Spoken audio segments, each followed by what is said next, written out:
Welcome to Live from Mars, your go-to pop music podcast. My name is Alex. I'm your host. And today marks the very first official episode of 2026, the episode that came before this one where I sat down with John Stein of Spotify. He is the North American head of editorial, which basically means his job is being in charge of every North American-based playlist. That conversation happened back on Spotify Wrapped Day, but the episode dropped a few weeks back. If you haven't seen it yet, make sure you check it out. It was a really exciting conversation about Spotify Wrapped, how it works, and what John is expecting to see in music in 2026. But today is a special one because we are 1 week out from the Grammy Awards. Yes, it's crazy to believe after talking about the Grammys since like July on this podcast, possibly even before then. Music's biggest night is literally around the corner. I am flying out to LA on Wednesday, so I will be there for Grammy week before heading back home for the actual show, so I can be here to do all the reactions, watch the award show with you guys in real time, and I'm very much looking forward to it. It is my favorite night of the year.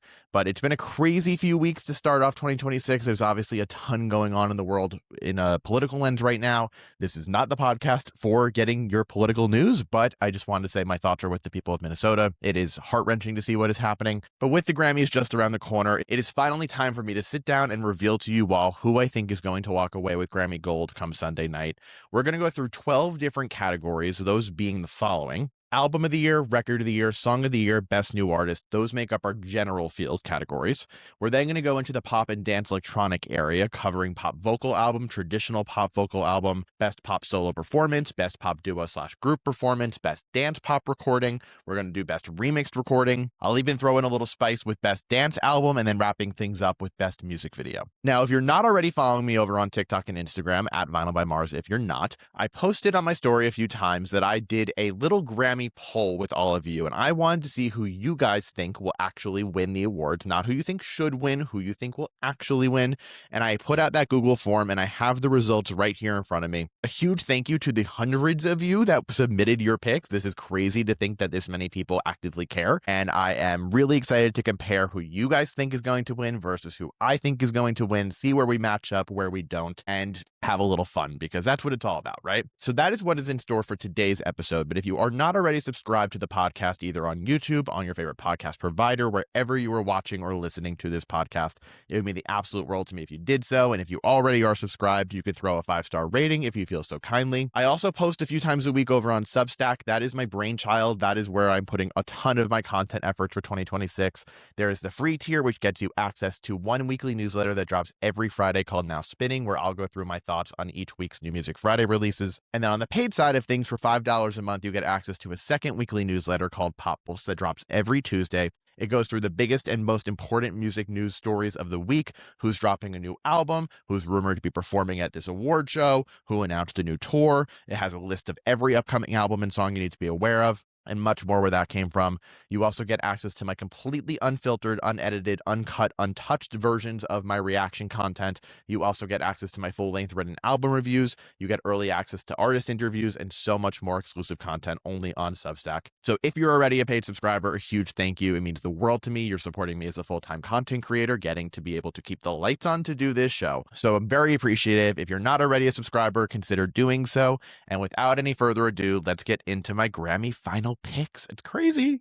So to kick things off, I think we're going to go through the poll results in the order of which the categories are on here. I'll say who I think is going to win, and then I will reveal who you guys think is going to win and talk about the choices. So first up is Record of the Year. So for Record of the Year, the nominees are DTMF by Bad Bunny, Manchild, Sabrina Carpenter, Anxiety by Doechii, Wildflower, Billie Eilish, Abracadabra, Lady Gaga, Luther, Kendrick Lamar with SZA, The Subway, Chappell Roan, and Apathy by Rosé and Bruno Mars. So, who is going to win Record of the Year at the Grammys this week? This is probably the category that I feel the most torn by of the general four, because this one could really go in a ton of different directions. I myself am incredibly torn and still do not feel 100% confident in making the choice I'm about to make, because these two frontrunners, I would argue, go so back and forth, and then there's a third potential dark horse that could take home the win. Abracadabra by Lady Gaga is one of my two picks for Record of the Year. Now, Lady Gaga is nominated for Album of the Year for Mayhem, Record of the Year, and Song of the Year, both for Abracadabra.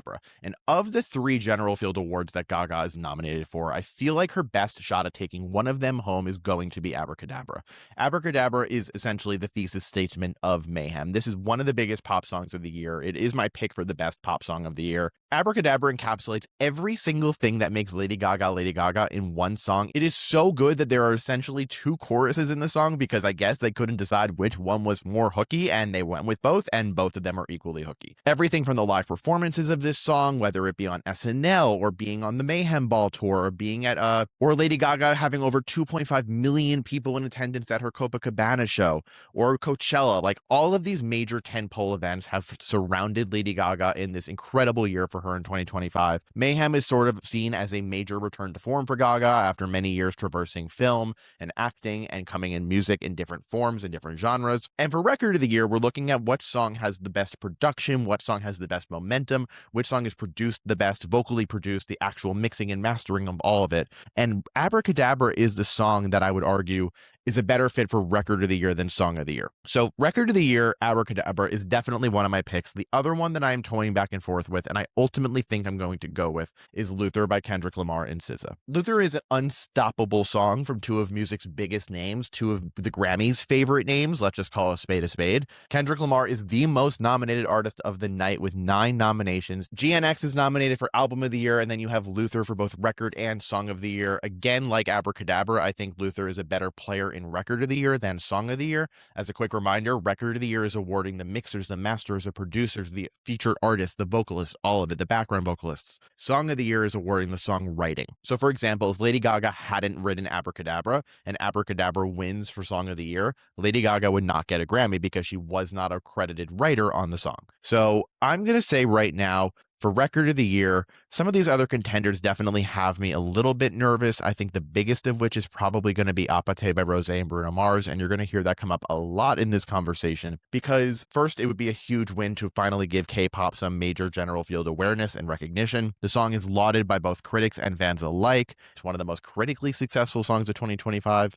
Even though I feel like online I only see people hating on this song was omnipresent all throughout 2025, even though it came out at the tail end of 2024. Apate is definitely that secret little dark horse potential that I could see getting Record of the Year because Bruno Mars has won Record of the Year the last few times he's been nominated for it. The concern or the con to Apate winning is that Bruno Mars clearly has a new album dropping on February 27th called The Romantic. He just released the lead single, I Just Might. There have been rumors about him returning to music for a few weeks now while voting has been underway, that maybe voters feel like they're going to award Bruno next year. They don't necessarily need to do it now in this category. So that's why I'm really between Abracadabra and Luther for Record of the Year. But ultimately, I think who will win is Luther by Kendrick and SZA, just given how unstoppable Kendrick is with the Grammys.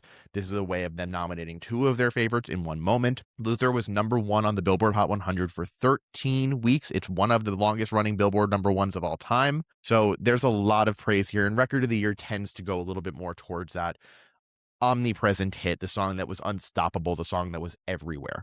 And that's where I think Luther has the edge over Abracadabra. You guys, in particular, for Record of the Year, 43.7% of you say that Abracadabra by Lady Gaga is going to win Record of the Year. That is followed by Luther with 15% of the vote. So clearly you guys are leaning Abracadabra.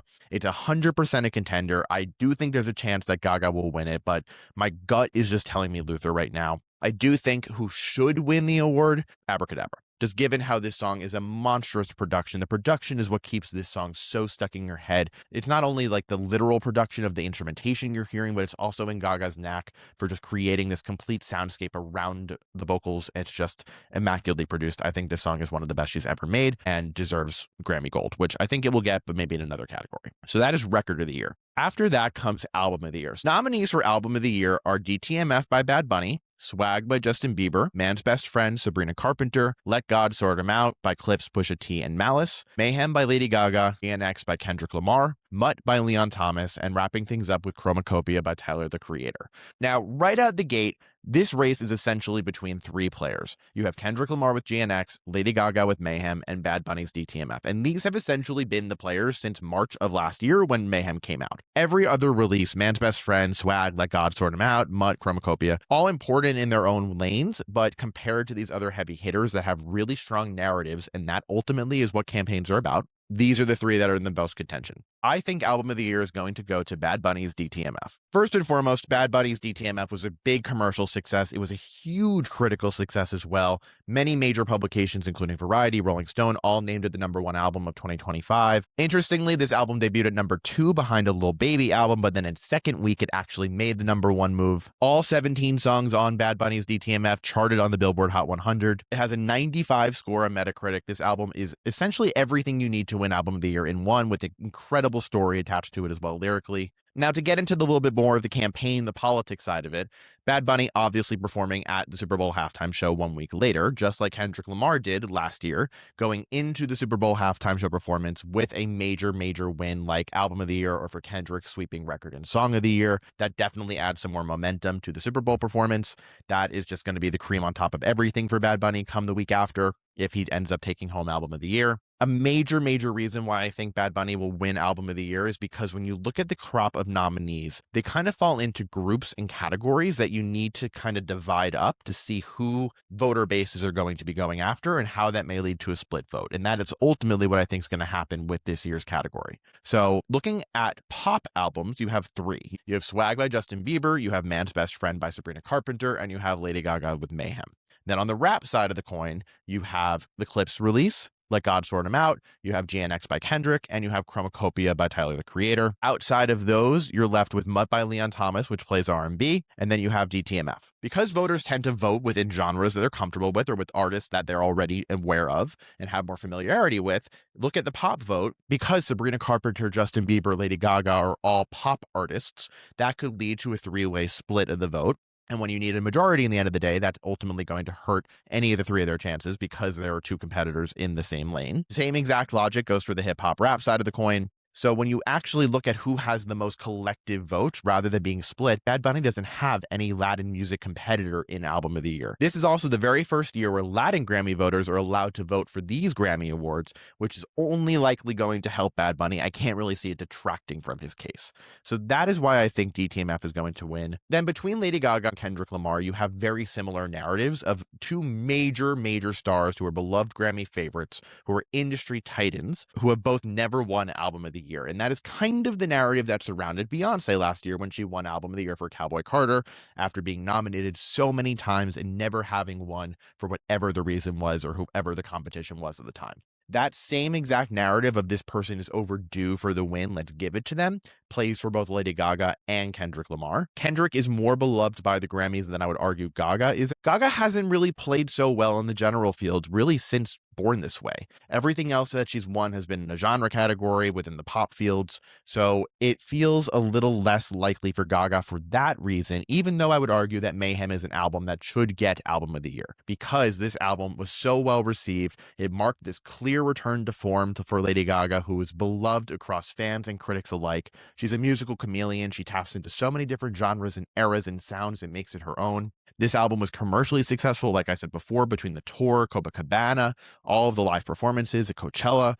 This album has such a clear aesthetic and such a clear vision surrounding it. And then with Kendrick, he's been nominated for Album of the Year a bunch of times and has controversially lost all those times. So that's the dual narrative there, and a similar mentality to canceling out votes because of voter splits across pop and hip hop. That same narrative of who's overdue to win could help or hurt both of them. But at the end of the day, I just think Bad Bunny has so much momentum behind him right now that it's going to be really hard to take that down. He would also be the first Latin artist to win Album of the Year, an album sung entirely in Spanish, especially with everything going on politically right now. It feels like a moment that would really mark Grammy moments, which is something that the Recording Academy is always after. So not that should be the motivation behind it all, but I definitely think that will be a factor in it. So ultimately, I'm going with Bad Bunny's DTMF for Album of the Year. And then who should win? Really between Kendrick and Gaga, I can make the case for either of them like I did, but who you guys voted for is what I want to talk about now. 61% of you chose Mayhem by Lady Gaga. So clearly there is a trend of major Gaga fans supporting this podcast and supporting the poll, but following Gaga is Bad Bunny. So with 22% of the vote, Bad Bunny has it as well. So it seems like people were really torn between those two. And then Kendrick comes in third with 6% of the vote here. So let that speak whatever you want it to. But that is Album of the Year. Let's go into Song of the Year. This is awarding the lyrics, the melodies that you're hearing in the song itself. This is the award that is the Songwriters Award, whereas Record of the Year is about the recording itself. Song of the Year, I know who I think is going to win. I don't agree with it, and I don't know what direction the Academy is going to take because this is a more uncommon choice, but I'm pretty much dead set convinced that Golden by K-Pop Demon Hunters is my pick to win Song of the Year at the Grammys. It is crazy to think that this song from an animated kids movie that is the most watched Netflix thing like ever is going to become the Song of the Year winner at the Grammy Awards. But there's a few reasons other than that why it's going to have the legs to win Song of the Year. First and foremost, it's already taking over award season. It was just nominated for Best Original Song at the Oscars. It's nominated in Best Song for Visual Media here. It's also nominated in Best Pop Duo / Group Performance. This song is a #1 hit. The entire soundtrack from K-Pop Demon Hunters, thriving on the Billboard charts, thriving in culture. This song feels like an accurate representation of the year of 2025 in pop culture, and that's a major reason why voters may lean to award it. You also have the fact that it's a K-pop song. It is a way of awarding K-pop and finally recognizing the genre. So similar to Bad Bunny being the first Latin artist to win Album of the Year, this could be the first K-pop song to win Song of the Year. I personally don't get the hype of this song really at all. I think it's a very generically put together EDM 2010s pop song that feels momentous and feels like it has someone like running up a hill, fighting against the odds, overcoming all of those obstacles. And those kind of songs tend to do well in this category. So it's another factor for Golden. I just don't think this song is really anything special, but I'm definitely not the target audience for this song. But you guys let me know what you think of this one. Now, when it comes time for who should win Song of the Year, I genuinely do not have an answer for this one because so many of these songs are great, but you could argue that Wildflower by Billie Eilish deserves Song of the Year because she is a dominant figure in this category, and Wildflower is one of the most beautifully written songs and put together and composed songs on Hit Me Hard and Soft. It would be a way of giving Hit Me Hard and Soft a win after it didn't take home anything at last year's award show. You then have Manchild by Sabrina Carpenter. After the huge year that she had in 2024, she came back strong in 2025 with The Man's Best Friend album. While I personally don't see that album as good as Short and Sweet, a lot of people disagree, and Manchild is a #1 hit. It has all the momentum. It has Amy Allen on it, who is nominated for Songwriter of the Year, non-classical. So that is another push for Manchild. You then have Luther, the same argument I gave it in Record of the Year, you can throw here. Same thing with Abracadabra. Same argument for Apate that I mentioned before, although I do think Apate is a better fit for Record of the Year if it's going to pull up that upset. Anxiety by Doechii, I don't know why so many people have counted this song out because I think that this could be a secret dark horse here. I think ultimately who I would love to win this category again is Abracadabra, just because I think that this is my favorite song of the list. But if it's not going to go to Golden, I think it could go to Apate. It really could go to Appetite because of just the Hey Mickey interpolation, the Bruno Mars of it all, awarding K-pop again, like I mentioned with Golden, although the two K-pop songs competing here definitely may cancel each other out from the logic I used before. So it's really unknown, but you guys picked, shocker, Abracadabra by Lady Gaga as your choice to win Song of the Year.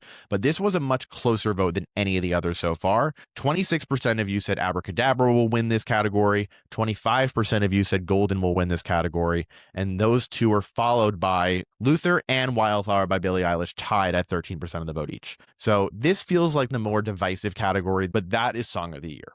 Let's go into Best New Artist. Best New Artist, this is probably the easiest of the bunch right now. The nominees for Best New Artist are Olivia Dean, Cat's Eye, The Marias, Addison Rae, Somber, Leon Thomas, Alex Warren, and Lola Young. Very stacked Best New Artist class. I'm very happy with the picks here for the most part. This was the biggest landslide of your vote. My pick for this category, if you've been a longtime listener or viewer of my content, should come as absolutely no surprise. But I actually really do think that Olivia Dean is going to win Best New Artist at the Grammys on Sunday, and it will single-handedly be my favorite moment in music of the last 5 years. I think. That's it. I'm done. I randomly stumbled upon Olivia Dean 3 years ago, and I have been saying since the moment I heard her song Danger that she is going to become one of the biggest names on the planet and be a household name, and that finally is happening right now. And this end of 2025 into 2026 has been so magical. She embodies everything that a Best New Artist candidate should have. She has that youth. She has charisma. Music feels so timeless. She's playing into the trends of R&B's past and today while also tapping into pop. Her vocals across the entire album, The Art of Loving, and really everything she touches are just pure pristine gold. She has become the dark horse of the category because she wasn't really even globally known until the end of last summer. And that is right when the eligibility period for the Grammys ends. But if there's someone who is going to be the dark horse, if there's someone who's going to take Best New Artist from Olivia Dean, that person is Leon Thomas. Leon Thomas, big industry guy. He's been a player in the industry for over a decade now. He started Victorious with Ariana Grande.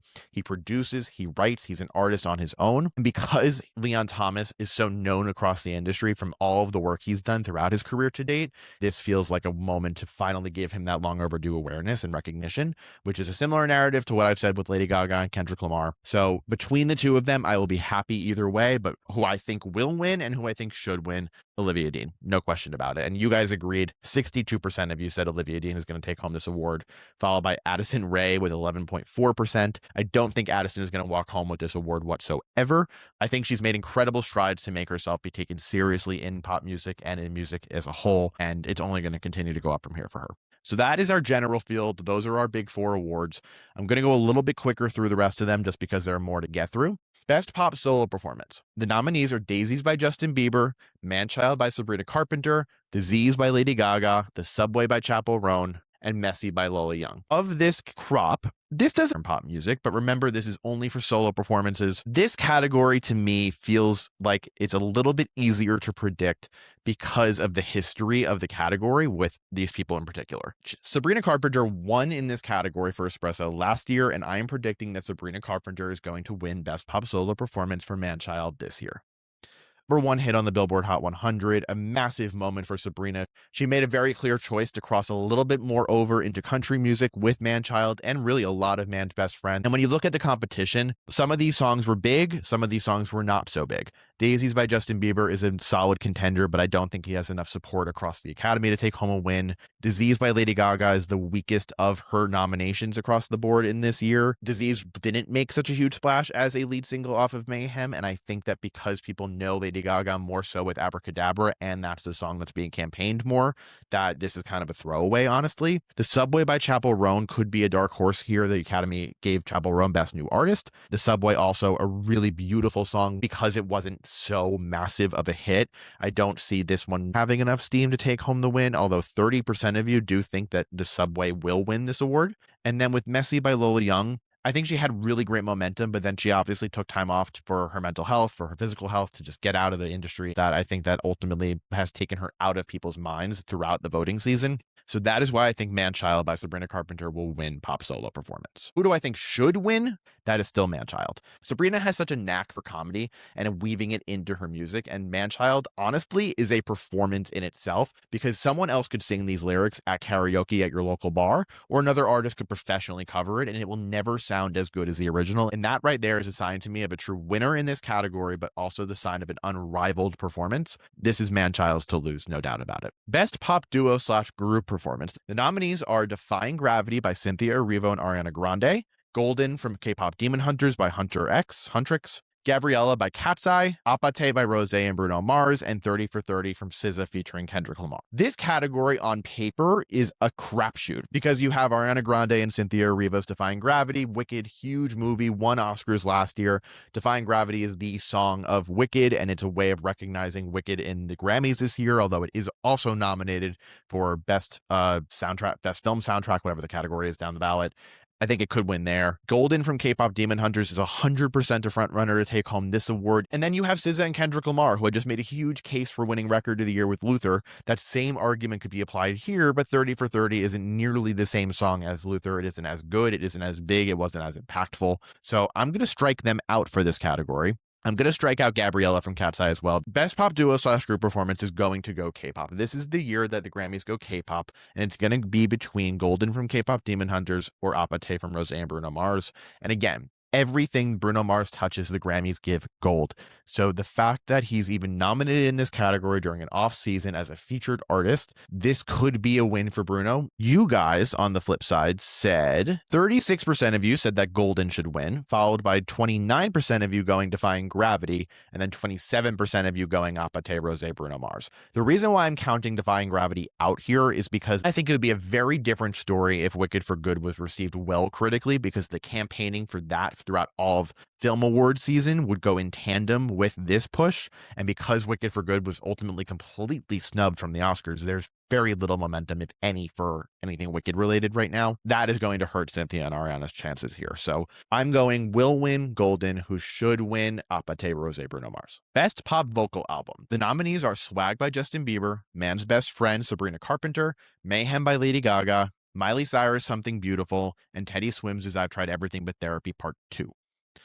If either Mayhem by Lady Gaga or Man's Best Friend by Sabrina Carpenter wins this award, both of them have a chance to enter a very elite group of artists who have won this award more than once, and those artists are Taylor Swift, Adele, and Kelly Clarkson. Lady Gaga won this award for The Fame Monster back in 2011. Sabrina won it last year for Short and Sweet. And the race is pretty much between the two of them for this category, although I will definitely give Mayhem the better odds and my pick to win this category. Mayhem also has a sales edge over Man's Best Friend, although it did come out 5 months earlier in the year. One factor is a pro and a con for Lady Gaga is that Die With a Smile won Best Pop Duo / Group Performance last year and is on this album. So technically speaking, Mayhem is already a Grammy winning album with that win. Winning in this category is a way of showing that the album itself is more than just the single. The con of Die With a Smile being a player here is that Mayhem already won a Grammy. So that could lead to voters wanting to give Sabrina or another candidate a chance. Another reason why I think Man's Best Friend doesn't have the legs to stand on is that it wasn't as commercially and critically successful as Short and Sweet with its singles and the album as a whole. And Sabrina winning this category in back-to-back years would be unbelievably huge. This category barely has any repeat winners, let alone doing it in back-to-back years feels incredibly unlikely. So my pick is Mayhem will win Best Pop Vocal Album at the Grammys. Now, who do I think should win Best Pop Vocal Album? That is Miley Cyrus with Something Beautiful, people. This is without a doubt Miley Cyrus's best album ever. It is immaculately produced. These songs are full-on soundscapes that envelop you in the moment. While the songwriting may not be the best at every single moment on the album, while it may be a mixed bag of genres and different sentiments, that to me is the charm of it, that she's exploring what makes life beautiful in all of its different facets, and that is so perfectly encapsulated with the music of Something Beautiful in my eyes. So if you want to award production, and taking production even out of the equation, vocal performance, this is the best Miley has ever sounded. So who should win? Miley Cyrus. Who will win? Lady Gaga. And surprise, surprise, you guys agree with that pick because 62% of you said that Mayhem is going to win this category, followed by Man's Best Friend with 28% of the vote. Best Dance Pop Recording. The nominees are Bluest Flame by Selena Gomez and Benny Blanco, Abracadabra by Lady Gaga, Midnight Sun by Zara Larsson, Just Keep Watching from the F1 Movie by Tate McRae, and Illegal by Pink Panthers. I'm thrilled for Zara Larsson that Midnight Sun is nominated here. What a moment for her that she's having right now. I don't think it has enough support to take home the win. I think that this Zara Larsson resurgence happened a little too late in the voting season and is more so happening for Lush Life than Midnight Sun, but it is putting her in people's minds, so that's a great thing. This category is by far the easiest to predict because this is the category for Abracadabra to win. Lady Gaga will walk away with the Grammy for Best Dance Pop Recording for Abracadabra come Sunday night. There is no changing my mind on that. Abracadabra is a song that should win. 70% of you agreed that Abracadabra will win this category, followed by 15% of you for Midnight Sun. Dance Electronic Album. The nominees are Eusexua by FKA Twigs, 10 Days by Fred Again, Fancy That Pink Panthers, Inhale Exhale by Rufus Du Sol, and F.U. Skrillex, You Think You're Andy Warhol But You're Not, Heart by Skrillex. Crazy album title. Eusexua is one of the highest reviewed albums of 2025. It would be a huge moment for Twigs if she won in this category. I definitely think she has a chance. She is my pick for who should win.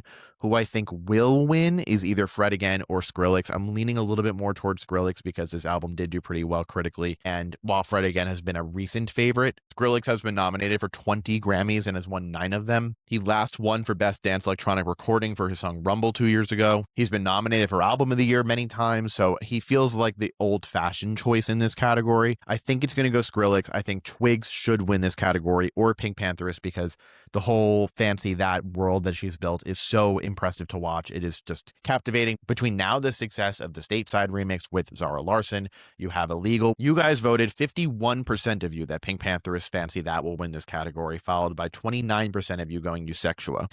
This is the one that we disagree on probably the most, as only 6.5% of you voted for the Skrillex record. And last one up for the poll result is Best Remixed Recording. The nominees for Best Remixed Recording are Abracadabra, the Gestafelstein remix by Lady Gaga, Don't Forget About Us, the Kate Tornado remix from Mariah Carey, A Dream's a Dream, the Ron Trent remix from Soul to Soul, Galvanized, the Chris Lake remix, the Chemical Brothers and Chris Lake, and then Golden, the David Guetta remix from Huntrix. This to me feels like a really tight race again between Abracadabra and Golden because of just the legs that the two songs on their own stand upon, but it's kind of a battle of the old guard and the new guard, similar to what the race for Best Dance Album is like. You have David Guetta with Golden, and then you have Gestafelstein with Abracadabra. David Guetta is more of an industry titan than Gestafelstein, but Gestafelstein is the fresh, exciting new blood. So Gestafelstein has been nominated for 3 Grammys. He has not won one yet. Those nominations come from the remix recording we just spoke about and Album of the Year for Mayhem.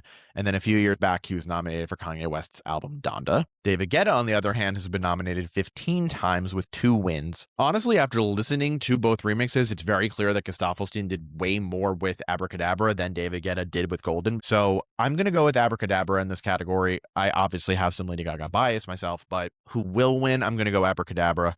Who should win? I would love to see a Kate Tornado win here. I would. I love that, man. And 67% of you chose the Abracadabra remix, followed by 28% of you choosing the Golden remix. Now, the 2 categories that I ended up not including in the poll because I forgot, but I am going to speak to, are Best Traditional Pop Album and then Best Music Video. Best Traditional Pop Album, the nominees are Winter Songs by Layla Bialy, have not heard of her personally, The Gift of Love, Jennifer Hudson, Who Believes in Angels, Elton John and Brandy Carlisle, Harlequin, Lady Gaga, A Matter of Time by Leve, and The Secret of Life, Partners Volume 2 by Barbra Streisand. This category, I expect, will go to Elton John and Brandy Carlisle for Who Believes in Angels.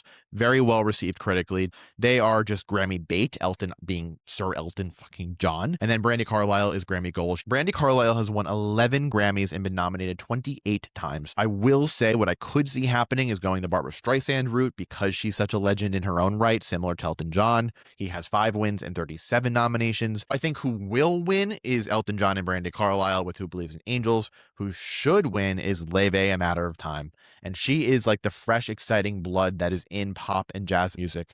Leve also won in this exact category 2 years ago for her album Bewitched. So she could pull off the back-to-back wins when her albums are nominated. And clearly that is showing a little bit more of a move towards the newer guard than the older, but this year will be the test of that. And then to wrap things up with Best Music Video, the nominees are Manchild by Sabrina Carpenter, So Be It by Clips, Anxiety by Doechii, Love by OK Go, and Young Lion by Sade. Who will win this category? My pick is Manchild by Sabrina Carpenter. It's hysterical. It's a really great visual that accompanies this song that's likely going to win a Grammy as well. So that could be a consistent thread there. Who should win Best Music Video, in my opinion, is Anxiety by Doechii. And I don't understand why so many people hate this song, like make it their entire personality that they hate Anxiety by Doechii. And I personally am a huge fan of the song. I honestly could see her winning Song of the Year for this one. I think it interpolates Somebody I Used to Know by Gautier very well. The music video for this, if you haven't seen it, is fantastic. It is a consistent like visual explosion. The choreography is spectacular. Manchild, Sabrina Carpenter, Anxiety, Doechii, huge artists, huge hit singles. I just think the more comfortable choice may be Manchild, and the Grammys can tend to lean a little bit more conservative, so it could go to Manchild. That is who I think will win, but I think who should win is Anxiety. And that wraps up our review of who I think will win and should win at the Grammys this Sunday. It'll be very entertaining to actually see which of these I was right about, which ones I was completely off about, and that is the fun of all of it. But I encourage you, when it comes time for Sunday night, print out the ballot, make up your choices, and just watch the show and see how many you get right and let me know. I'm very curious. I do this for all of the major awards. It's fun to just test yourself. The next episode of Live from Mars will be reviewing the Grammy Awards and seeing which of these I was actually right about, reviewing who actually won and seeing if it was the right choice or the wrong choice, talking about the best performances of the night. So make sure you're subscribed to the podcast on your favorite podcast provider or on YouTube to make sure you're alerted when that episode drops. Again, if you're not already subscribed over on Substack, you can get plenty more content Grammy related and new music related. finalbymars.substack.com. You can find the link wherever you are watching this. I hope you guys enjoyed. I appreciate you tuning in. A huge thank you to those of you who played this game with me, who voted. I sincerely appreciate it, and I hope you guys had fun with it as well. I can't wait to see if we end up being right. So make sure you're tuned in for next week's episode. Make sure you're checked in on Instagram and TikTok for more short form content directly from this episode and more. And I'll see you all next time. Have a good one and happy Grammy week.